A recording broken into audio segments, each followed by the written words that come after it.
पढ़ाई के चक्कर में मैं ज्यादातर हॉस्टल्स में रही हूँ, अपने पापा से दूर। अब पढ़ाई पूरी हो गई, लेकिन अब पापा नहीं है। मेरे पापा कहा करते थे, आदमी जितना अमीर होता है उतने ही उसके दुश्मन होते हैं। सॉरी आकांक्षा, मैंने अंकल को बचाने की पूरी कोशिश की।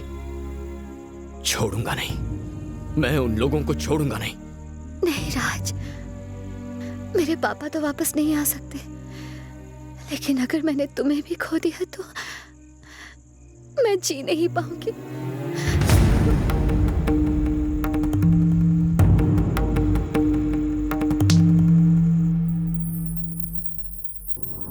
ये है आदित्यपुरम, मेरा गांव। दूसरों की इतनी फिक्र मत करो, कभी अपने बारे में भी सोचो।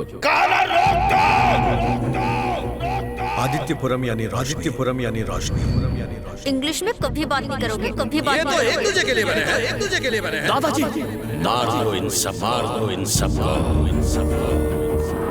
ये क्या राज, मैंने तुझे कहाँ नहीं ढूंढा। दादी फोन पे फोन किए जा रही है, बिन बताए यहाँ चलाया। ये क्या तरीका हुआ यार। हेलो, क्राइम ब्रांच से मैं एसीपी बोल रहा हूँ। हाँ बोलिए। मुझे आपसे आपके पापा के मर्डर के बारे में कुछ बातचीत करनी है। कल हम मिल सकते हैं? Okay sir.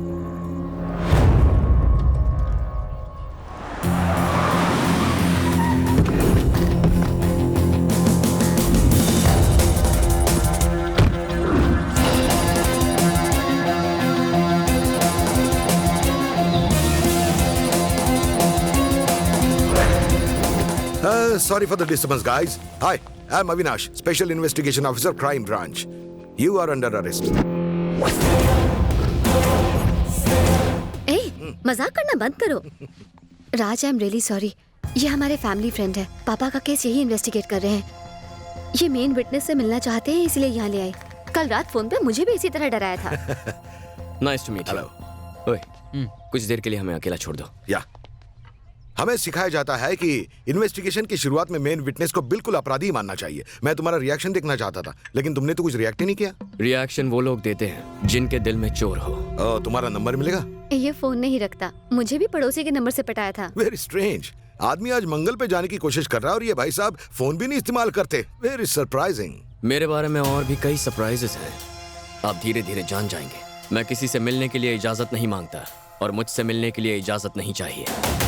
माय गॉड, तुम ऐसे नहीं फंसोगे। फंसते तो कच्चे खिलाड़ी हैं। I mean, मैंने कुछ गलत किया ही नहीं। ये तो वक्त ही बताएगा, लेकिन तुम्हारे पास बात करने का वक्त ही नहीं, इसलिए इसे अपने पास रखो। आपसे कहा ना मैं फोन नहीं रखता। अरे ये लेटेस्ट है, गेम खेलेंगे। See you soon.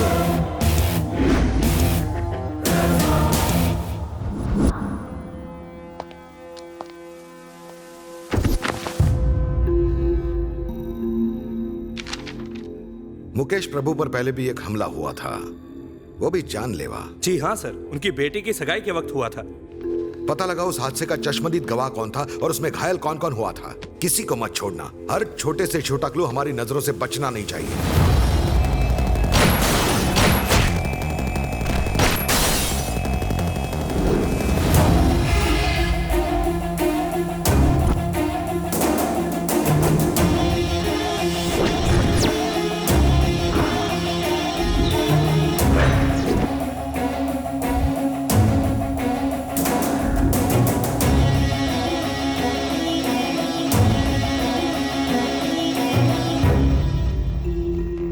मुझे यहाँ क्यों बुलाया? एक्चुअली बात यह है कि अविनाश तुमसे अर्जेंटली मिलना चाहता था।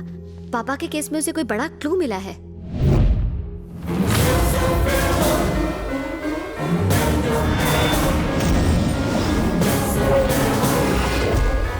इन्हें पहचानते हो? कमाल है, अच्छे से देखो। इन्होंने पहले भी अंकल पर अटैक किया था, तब ये दोनों कामयाब नहीं हो पाए थे, इसलिए दोबारा अटैक किया होगा। इन्होंने ही मारा है। पहली बार ये दोनों कामयाब नहीं हुए, लेकिन सबकी नजरों में आ चुके थे, इसीलिए दूसरी बार इन्होंने किसी तीसरे को भेजा। Nice approach. मैं एक पुलिस ऑफिसर की तरह सोच रहा था और तुम एक क्रिमिनल की तरह। क्रिमिनल किसे कहा? अरे बुरा मत मान, मेरे कहने का मतलब था। क्या मतलब था? क्या मतलब था? एक तो मुझे यहाँ बुलाते हो, ऊपर से इंटरोगेशन करते हो। बाहर में जाओ तुम और बाहर में जाए तुम्हारा फोन।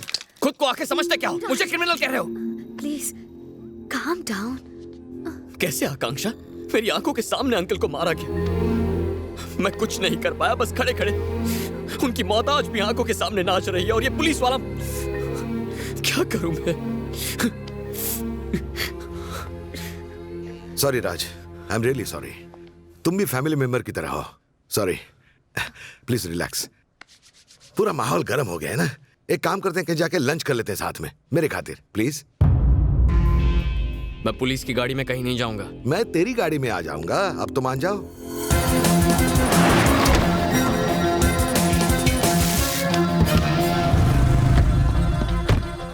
पाजी सत श्री अकाल।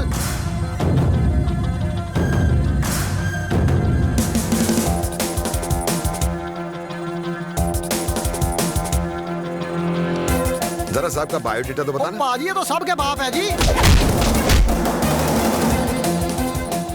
हेलो आकांक्षा, 1 मिनट, आ रही हूँ। हमारे परिवार चाहते हैं कि आकांक्षा और मैं शादी कर लें। थोड़ी एज गैप है, लेकिन आजकल की लड़कियां भी यही चाहती है कि उनका पति सेटल्ड हो। देखते हैं। कांग्रेट्स। कांग्रेट्स? ये क्या कहा? तुम्हें कुछ फील नहीं हुआ क्या? I mean, मुझे लगा कि तुम दोनों के बीच में कुछ। जब फीलिंग्स ही नहीं है तो फील क्यों होगा? ओह आई सी, नो फीलिंग्स। वैसे तुम आकांक्षा को जानते कैसे हो? I mean, तुम दोनों तो एक कॉलेज के भी नहीं हो।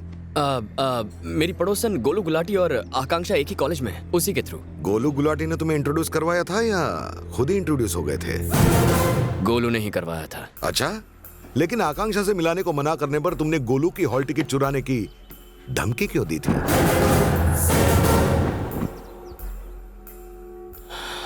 इस बात को इतना सीरियसली क्यों ले रहे हैं? मैंने तो कैजुअली जोक किया था। कैजुअल जोक्स हो या सीरियस फाइट, दोनों अच्छा कर लेते हो तुम। शादी में हथियारबंद पहलवान थे, सिक्योरिटी टाइट थी, सब मारे गए सिवाय तुम। ग्रेट। मारने और जान लेने में फर्क होता है। मारने वाला गुस्से में और जान लेने वाला बदले की आग में जलता है। उस आग के आगे 100 लोग भी नहीं टिक सकते। ऐसा आदमी अपने आप में वन मैन आर्मी होता है, अनस्टॉपेबल। तुम अकेले नहीं हो, 2 और लोग हैं। उनका स्केच तैयार होते ही हमने उनकी इंफॉर्मेशन निकाली। तुम्हारे और तुम्हारे परिवार के बारे में बहुत जानकारी मिली। बाबा बाबा रे, एक्टिंग करना तो कोई तुमसे सीखे। Hats off. ऑस्कर नहीं, लेकिन इस साल का फिल्म फेयर पक्का। मेरी और आकांक्षा की झूठी शादी के बारे में बताकर तुझे उकसाने की भी कोशिश की, लेकिन तेरे चेहरे का रंग उड़ा नहीं पाया मैं। अभी आकांक्षा इस टेबल पर आए इससे पहले सरेंडर करेगा तो अच्छा है, वरना मजबूरन मुझे शूट करना पड़ेगा।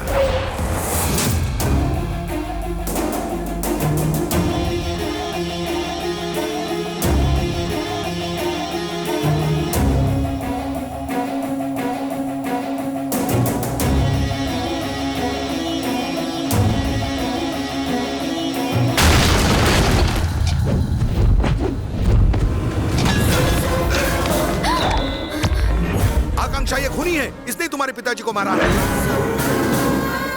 अपनी जगह से हिला तो इसे भी मार दूंगा। मेरा मिशन पूरा नहीं हुआ। कुछ दिन बाद मैं खुद सरेंडर कर दूंगा। सी यू अगेन ऑफिसर। तू कानून के हाथों से बच नहीं पाएगा। Hello control room.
मैं तुम्हें खुद अपने साथ शादी में लेके गई। मैं ही पापा की मौत की जिम्मेदार हूँ। मैं ही हूँ। तुम्हें लेके जाना ही नहीं चाहिए था। तुम मुझे लेके गई थी। मैंने तुम्हें जाल में फंसाया। मैंने तुम्हारा भरोसा जीता। रात दिन प्लानिंग करने के बाद मारा है मैंने तुम्हारे बाप को। उसे तो मैं तुम्हारी बहन की सगाई में मार देता। साला बच गया। और तो और उसने मेरे साथियों को देख लिया, इसीलिए मुझे शादी तक रुकना पड़ा। इतने नेक इंसान को मारने से पहले तुम्हारे हाथ नहीं कांपे? तुम्हें क्या पता मेरे पापा ने कितने लोगों की मदद की है? Exactly! और तुम नहीं जानती तुम्हारे बाप ने लोगों के साथ क्या किया, मैं जानता हूँ। तुम्हारा बाप तो इतना कमीना था कि पैसों के लिए साले ने अपने बेटे की मौत तक को भुला दिया था। अगर तुम जानना चाहती हो कि अच्छाई क्या होती है, तो हमारे गांव आदित्यपुरम जाकर देखो। उस छोटी सी दुनिया में गांव वाले खुशी से जिंदगी बसर कर रहे थे।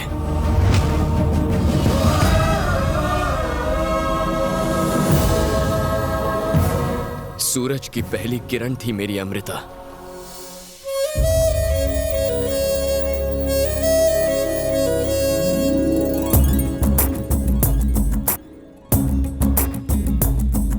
बैंगलोर में हमारा घर और बहुत बड़ा बिजनेस था। बड़े भैया बिजनेस संभालते थे और मैं हैदराबाद में पढ़ाई करता था। बचपन में ही हमारे माँ बाप गुजर गए। दादाजी ने हमें पाला पोसा था। जल्दी जल्दी हलवा खाओ, फिर लड्डू भी खाना है तुम्हें। ये क्या है भाभी, बर्थडे दादाजी का और आप मुझे खिला रही हो, क्या है दादाजी? राज, तू यहाँ सिर्फ मेरे बर्थडे पर ही आता है। साल भर हमें इस दिन का इंतजार रहता है बेटा। ये छोटे नवाब को क्या पट्टी पढ़ाई जा रही है? चलो चलो ग्रुप फोटो हो जाए। आदित्यपुरम गांव से तुम्हारी माँ का फोन आया करता था बेटा। वो हर साल अपने गांव में रामनवमी का त्योहार बड़ी ही धूमधाम से मनाया करती थी। उनके चले जाने के बाद ये रीति रिवाज तो जैसे खत्म ही हो गए। इस बार मैं वहां जाऊंगा। वाकई बेटा? हाँ दादाजी, उस गांव में मेरी माँ की यादें हैं, मैं वहां जरूर जाऊंगा। और फिर मैं दोस्तों के साथ आदित्यपुरम के लिए निकल गया और वहीं मुझे पहली बार नजर आई अमृता।